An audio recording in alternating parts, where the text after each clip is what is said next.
Have you ever danced with the supernatural, teetered on the edge of the known and the unknown? Meet Alex, a young man of 23 years, who found himself on this very precipice. A recent loss had left a gaping void in his life. His mother, his confidant, his guiding star, had been taken away from him by the unforgiving claws of pancreatic cancer. She was more than just a mother to him. She was his anchor in the stormy sea of life, and now she was gone. In the stillness of his home, the ticking of the clock was a loud echo, a reminder of the silence that had replaced his mother's laughter. His heart yearned for one last conversation, one last piece of advice, one last chance to say goodbye. So he turned to the only thing that promised a bridge between his world and hers, a portal to the other side, an Ouija board. It was midnight, the witching hour when the veil between the living and the dead is said to be the thinnest. The room was bathed in the soft glow of candles, their flickering shadows painting an eerie dance on the walls. The Ouija board lay in front of him, an innocent game turned into a tool of desperation. His fingers rested lightly on the planchette, his heart pounding in his chest like a drum. With a quivering voice, he called out into the void, "Mom, are you there?" The silence of the room was deafening, the anticipation a heavy weight on his chest. His eyes remained glued to the board, waiting for a sign, a movement, anything. The air around him seemed to grow colder, a shiver running down his spine. And then, in a chilling whisper, the board spelled out, "Yes." But who, or rather what, was answering Alex's call? In the stillness of the midnight hour, the Ouija board seemed to take on a life of its own, the planchette dancing across the letters, spelling out messages that held a chilling familiarity. Alex, in his longing and grief, was misled by the uncanny resemblance of the messages to his mother's voice.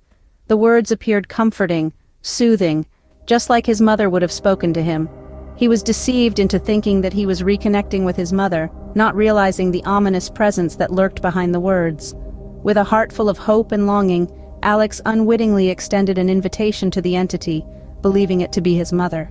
But, as the words left his lips, a sudden gust of wind swept through the room, the intensity of it making him shudder involuntarily.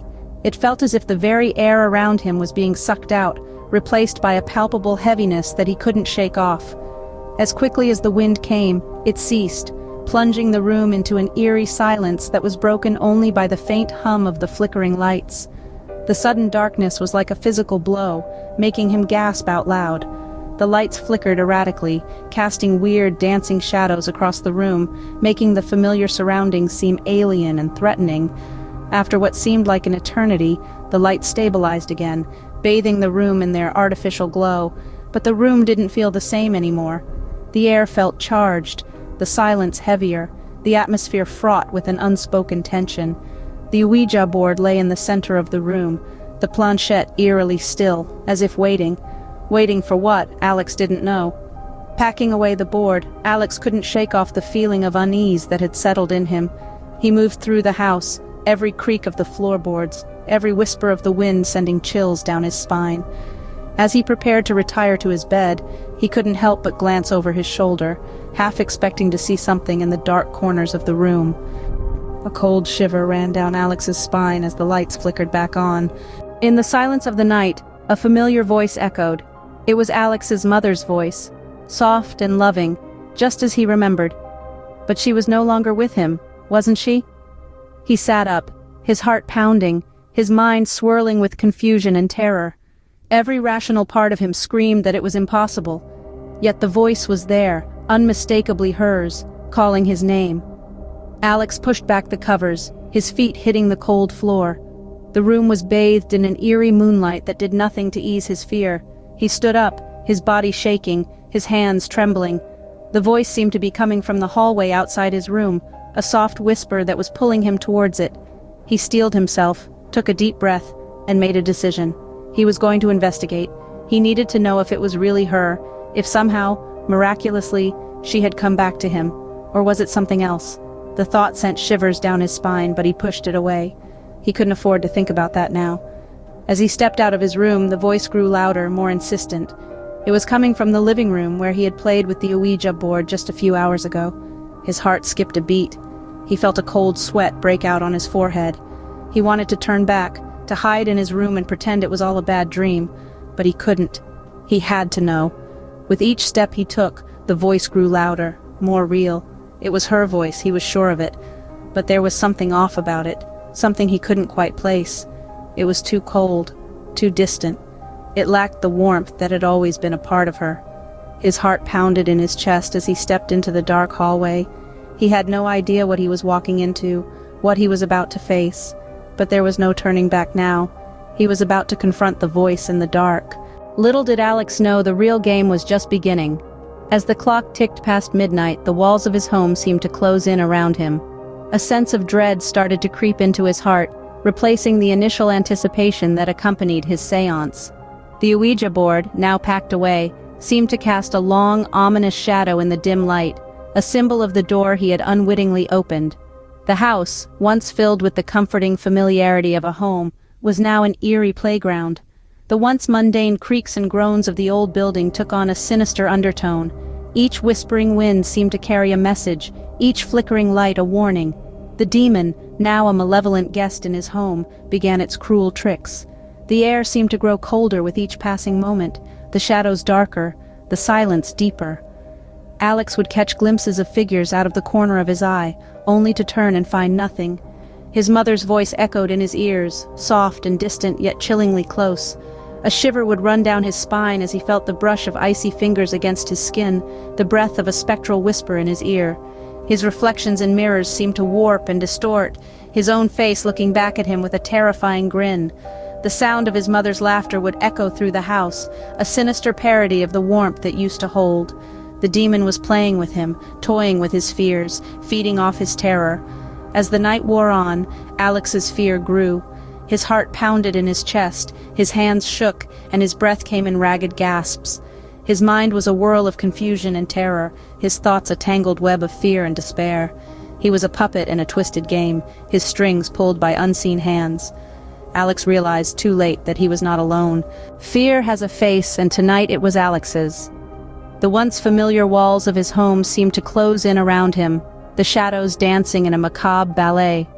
Every creak of the floorboards, every gust of wind against the windows, was a chilling reminder of the unseen terror that lurked within the corners of his abode.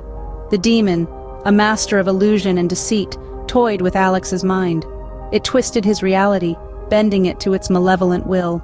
Alex could hear his mother's voice, soft and gentle, a lullaby from his childhood echoing through the silent halls. But her words were like daggers, piercing his heart with a cruel mixture of longing and dread. His mother's voice, once a source of comfort, was now a haunting melody that gripped his soul with icy fingers. Each call was a pull, a lure into the darkness that held him captive in this twisted game of cat and mouse. His sanity teetered on the edge of a precipice, the demon's laughter echoing in the abyss below. He could see his reflection in the mirror, a stranger's face staring back at him. His eyes, once full of life and vibrancy, were now windows to a soul consumed by terror. The demon twisted his fears, his memories, his love for his mother into a grotesque caricature of reality. The laughter, the voice, the chilling touch of the unseen. It was a symphony of horror that played on an endless loop. The demon, a puppeteer, controlled the strings of this nightmarish marionette show, and Alex, the unwilling puppet, danced to its tune. His home, once a refuge from the world, had transformed into a maze of fear. Each room, once filled with warmth and love, was now a stage for his torment. The line between reality and illusion blurred, the walls between the living and the dead crumbled. The house, once his sanctuary, had become his prison. Every game has an end, but not all endings are winners. Alex, a young man of 23, found this out in the most horrifying way. His heart pounded in his chest, a desperate rhythm that echoed the terror coursing through his veins. He had thought he was playing a harmless game, a way to reach out to his lost mother. But the Ouija board had other plans. It was not his mother who answered, but a malicious entity, a demon, who had tricked him, using the voice of his beloved parent as bait. As the night grew darker, so did his fate. He attempted to flee, to escape the nightmare that his home had become. Each room he entered was filled with the ghostly echo of his mother's voice, a cruel trick played by the demon. The doors slammed shut behind him, the windows refused to open. The house itself seemed to be conspiring against him, a labyrinth designed to keep him trapped with the demon. The demon toyed with him, a cat playing with a mouse before the final kill.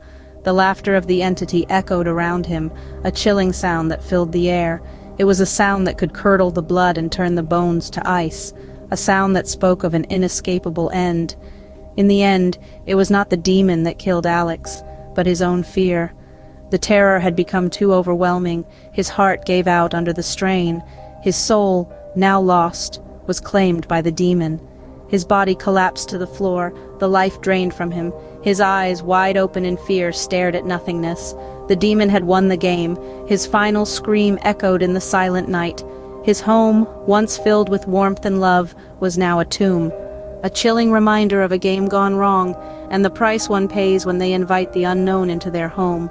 The game had ended, but the horror was just beginning.